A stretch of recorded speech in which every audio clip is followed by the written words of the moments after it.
There's an old parable. There were two villages in the old country that pretty much hated each other. And each town thought that the king in the other town was just terrible.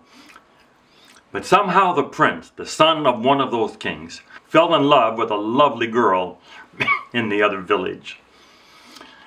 He knew he could not show up in his royal clothes and with an army of guards. She would never accept him if she knew who he really was. So he took off all his royal clothes and he went to the village as just an ordinary man. And she fell in love with him, and they dated, and he was good, and he was kind, and he was delightful. And she falls in love with him. And when he asked her to marry him, she was thrilled to just say yes. But then after the honeymoon, he took her in his carriage and he went back to his own village. And as he went through the gates of his old village, everyone is bowing to him and cheering him. And she looks at him and she begins to realize who he really is. He's the son of the hated king. And she realizes now that maybe she had the wrong idea of that king all along. If the father was anything like the son, then he cannot be the way she thought of him before. I was with someone today who was in love with someone who has no faith. He's rejected her church, rejected her beliefs, and her God. He is stuck with all the usual questions about why God would destroy everyone in a flood. Why would he get mad at a whole country and just tell Israel to just wipe them out? Someone touches an ark of the covenant to keep it from falling over, and he's just struck dead. How can that be a God that we can trust and give our life to? And some of us have been working on answers for those questions for years. There are good answers out there, answers that make sense. And that was God taking people where they were in a broken and messy world and taking them step by step to where he wanted them to go. It's the same as we do with our kids.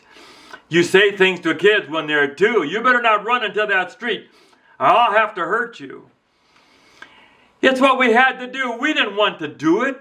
That's not who we really are. But it was the only way to keep them alive until we can explain it better about cars and physics and pain and all of that. But at 2 years old, they would not understand all of that. And thousands of people have found that they can't accept the whole Bible with everything that is in there and still have a great picture of God, a God of love.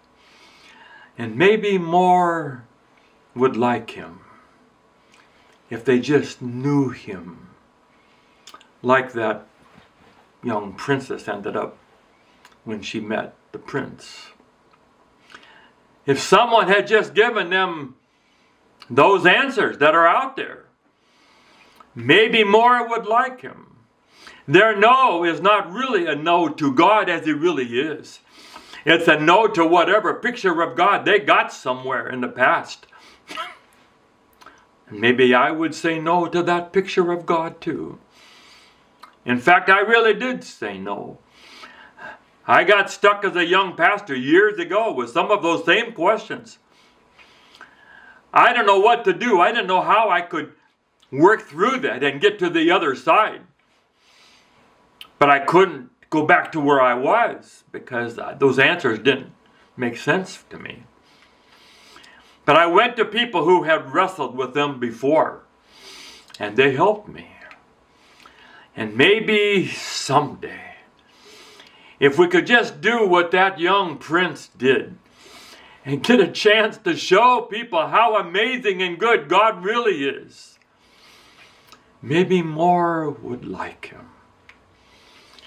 And maybe this girl could marry that guy because now he has answers to those hard questions. And maybe they would love the same God together.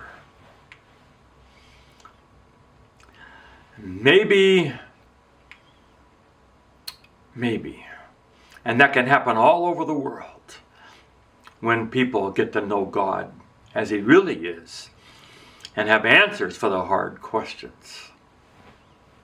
I hope so. Maybe it'll be for you. God bless.